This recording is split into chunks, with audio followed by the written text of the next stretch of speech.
Right. So you going, okay. So that's good. You ready? All right. Very good. Let me get my spot right here. And I'm supposed to look at you or look at the camera. well, we're gonna be looking back and forth with one another. Yeah. So that's how we're gonna do it. So 1, 2, 3, and roll. Welcome to another session of Face to Face Ministries, and as you all know, this ministry is about real issues with real people. And today we're going to do something a little bit different. We're going to take the focus off of me, and I have my son here with me today. He is my favorite son. He's supposed to come back and say, "But Dad, I'm your only son." He's my only begotten, and I love him so much. And today, I thought that it would be very interesting if we would hear from a different perspective. You all have heard from me in times past, and I have my own view of how I see things based on the Word of God and my life experiences. But we all know that everyone sees life from a different lens. And so today I have my son here, and I'm going to present a couple questions to him. And I just want to hear from a different perspective and see how he sees it. So son, I'm glad you're here with me today. I'm glad you're home from school, and you've been away, and I'm so proud of you.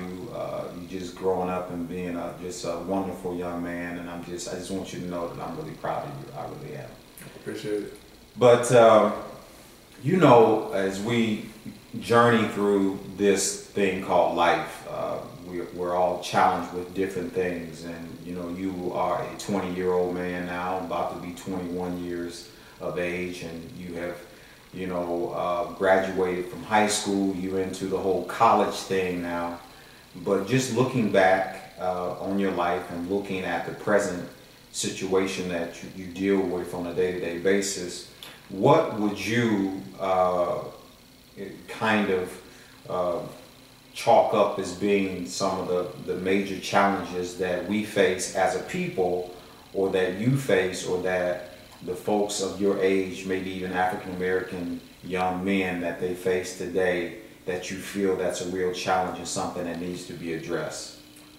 I feel something that people fall into the trap of is trying to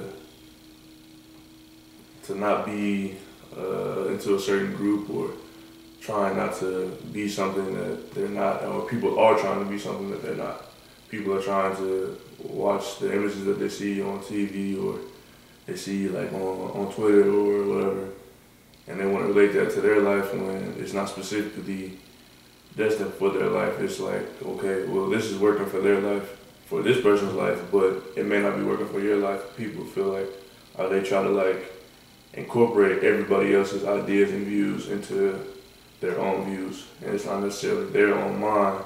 It's somebody else's views and their own point of view, and mind speaking for them instead of them actually thinking for themselves. So I feel like people fall into that, like, well, it's the end thing to do, so let's do this, and not necessarily what you want to do, but I feel like I won't be accepted if I'm not doing this, and I won't be looked at in the same light if I'm not doing this, because this is what the image is, this is what the standard is that everybody set. So it's like, well, you should be like this, but this is not what I want to be. But in order to feel like I'm accepted, or feel like I'm a part of everybody else, then I have to do what that is. And people are scared to be individuals and be who they are. So it's causing everything to just go downhill. And they say our generation is so bad.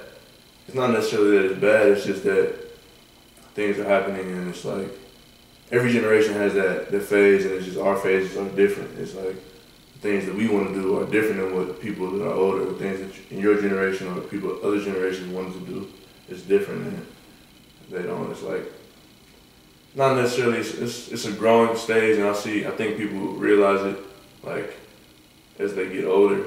But like at the stage we're in now, like 20s, people are just still trying to find themselves, and finding themselves, they're trying to be something that they're not. And I think being something that they're not helps them to find something that they are. Very interesting. That's good. That's good. I like that. I'm a little concerned that I think you try to put me in an old category. You say people of my generation, like I'm an old man or something, but you know, we'll talk about that later. So let me ask you this. What would you say would be a remedy for this type of attitude, this situation that we have? I feel like the solution for it, just be who you are, follow what you want, and don't be doing something because you see somebody else doing it. If it's not what you want to do, then don't do it. Like, if you want to do something and if somebody else doesn't want to do that, then you do it anyway. It doesn't matter what their opinion is or how they're going to view you or how their perception of you is going to change because of you making a decision. But if it's the best decision for you, make that decision based on you and you only, not you and my friends and you and my parents, and this is what they want me to do, so this is what I'm going to do. Not necessarily the best thing for you. You gotta do what's best for you, not what's best for everybody else. Good, very good. Okay, good.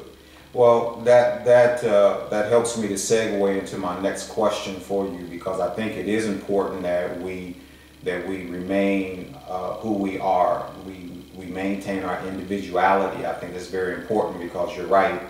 So many times we get caught up into the cares of what everybody else is doing, and we try to catch the wave of mainstream, and we lose the identity and the insight of who we are and what God made us to be. With that being said, now that we are going into our Christmas season, better known as the Advent season, and to me, you know, this season is really about giving, and it's about love, and it's about being thankful for what Christ did for us. Usually when we get around the Advent season, November, December, folks start to get very festive, and we seem to put on this air about being jolly and happy, and we have this joy about us and so on and so forth, but we don't necessarily see that reflected throughout the rest of the year. But you know, when we look at the Christianity perspective, when we look at it from what Christ did for us, now, you know, you're 20 years old, and you know, we know about the whole Santa Claus and Merry Christmas and all that kind of stuff. What do you really, how do you see Christmas, and what would you like Christmas to project from your perspective or your generation? I feel as though Christmas is a time of giving, but if you asked me that question, say 4 or 5 years ago when I was 15, 14 years old, it was a time for receiving.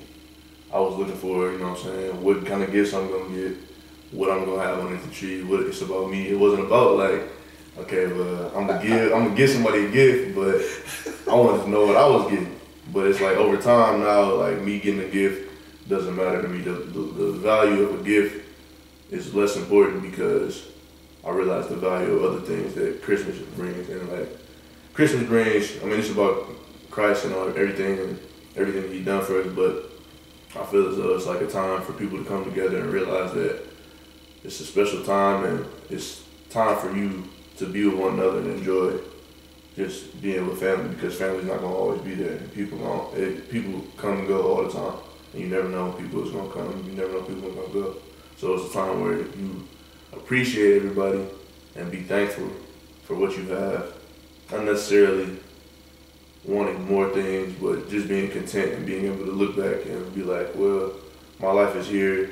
It could be here, but it could also be back here, and it could be worse. But people don't always look at it like that. People think of it as a time to get gifts and a time to, you know what I'm saying, do whatever other activities that you do. But it's really a time where you should just be looking at your life and evaluating and just being like, well, I'm blessed for where I am, and like it could be worse, but I made it through to this point. And the people that I want to be here, or people that are around me, are supposed to be around me, and I'm thankful for the people that are around me. Well said, well said. I am impressed, I'm blessed, I'm thankful for you. And I think one of the greatest Christmas gifts that I could receive this year is to have my son sit with me and be a part of face-to-face ministry and give us his view, his perspective on life. And I couldn't have said it any better. I think you did a well job, and man, so much growth. I am just really impressed. I didn't know you had all that in you, son. You go with your bad self.